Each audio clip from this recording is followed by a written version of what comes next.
Welcome back to all our Auburn recruiting junkies. And no, we're talking about Auburn basketball, not Auburn football in this particular video. We're talking about a 2025 class edition for Coach Bruce Pearl. So let's discuss that individual and the quick facts that you need to know and what it means for him and for Auburn basketball.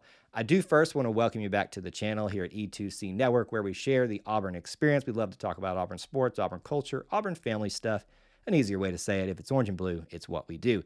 As always, if you're not following or subscribing on whichever platform you're on, we'd love for you to do that. And we always appreciate you smashing the like button if you feel like we've earned it here today. So let's discuss this individual. We're not going to focus on certain events that happened just yesterday. You know, the winning does continue here over big rivals, 1 versus 2 matchup. There's post-game streams and plenty of other content if you want to talk about that. So let's keep the focus about this particular individual here in our video and in our comments. We're talking about the addition of Abdul Bashir out of Casper College. Now, ironically enough, I think I've actually visited this college when I was much younger and was on a family trip. Just kind of a weird connection and kind of epiphany moment when I was learning about this individual. I was like, I think I've been there. Anyway, aside from that, because y'all don't really care about that, it's just kind of popping into my head right now, from Casper College out in Wyoming. So he got a lot of attention from Midwest schools out there, maybe some Big 12 schools, some Western SEC schools, and plenty of others, because he's been doing pretty good at the JUCO level and at his college right now in terms of scoring. More on that in just a second. Now, in terms of measurables, what type of position player he is, it's a little bit mixed bag out there. I've seen, differing opinions on his weight, especially. I think I've seen a figure about 180. I don't know if that's actually current. 6'7" seems to be the consensus. So in my view, that puts him at the small forward position as a kind of a traditional thinking about positions on a basketball team. Some people are calling a combo guard. That's not wrong. Coach Bruce Pearl loves his versatile guys, and he can be whatever Coach Bruce Pearl wants him to be. I think he was even quoted as saying he feels pretty confident being able to play position 1, 2, and 3, which would fit quite nicely in being a combo guard. I'm going to call him a small forward. Now, he has roughly 2 to 3 years of eligibility left. Why do we say 2 to 3? There's some litigation, other things going on in the JUCO ranks, Division II, and on about transfer years and how much more eligibility people can have. So we're just going to call it 2 to 3 right now, just to make things simple. Let me give you some stats to think about him, just so that you have that to go off of about what he is doing right now. And I got this off of 24/7 Sports, just as a quick reference if you want to see it for yourself. And I've seen mixed reviews about this as well, as it could have been higher than this. 25.3 points per game for his JUCO team, 42% from the floor, 37% from 3. That's pretty good. He's a pretty good shooter, thus maybe why he gets the reputation as a combo guard, even if I think of him as a small forward. Now, a cool storyline with this one. You know his name is Abdul Bashir.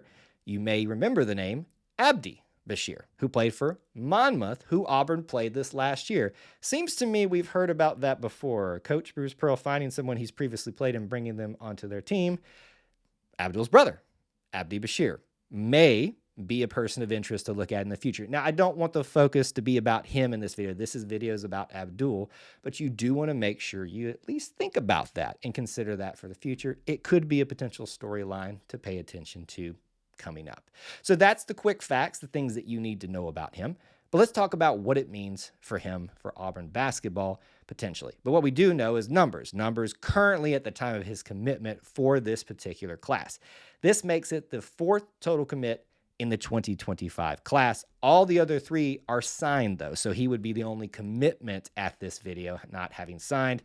I don't know when he'll sign, if he'll, all that's obviously still to be determined. Just as of this video, he is a commitment.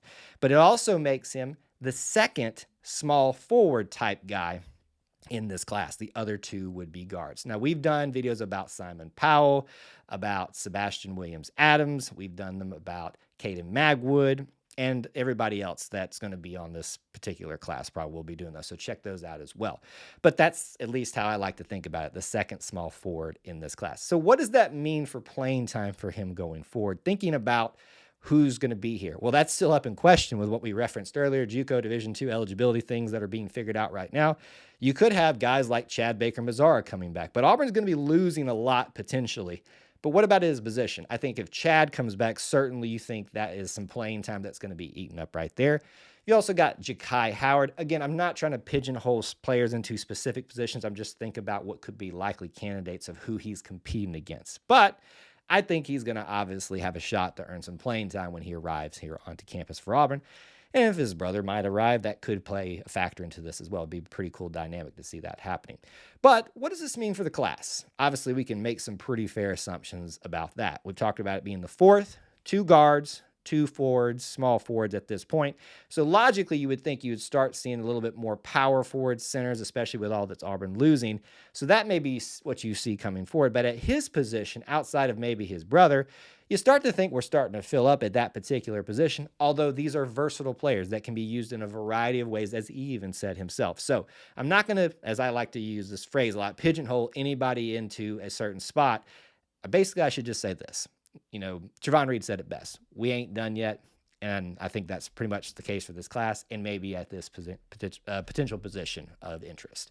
But that's all we have for you today on this particular individual, the quick facts and the things that you need to know about what it means for him in Auburn basketball. We'd love to know your thoughts about him down in the comments section below. And thank you guys so much for hanging out with us today here at E2C Network, where we share the Auburn experience. War Eagle.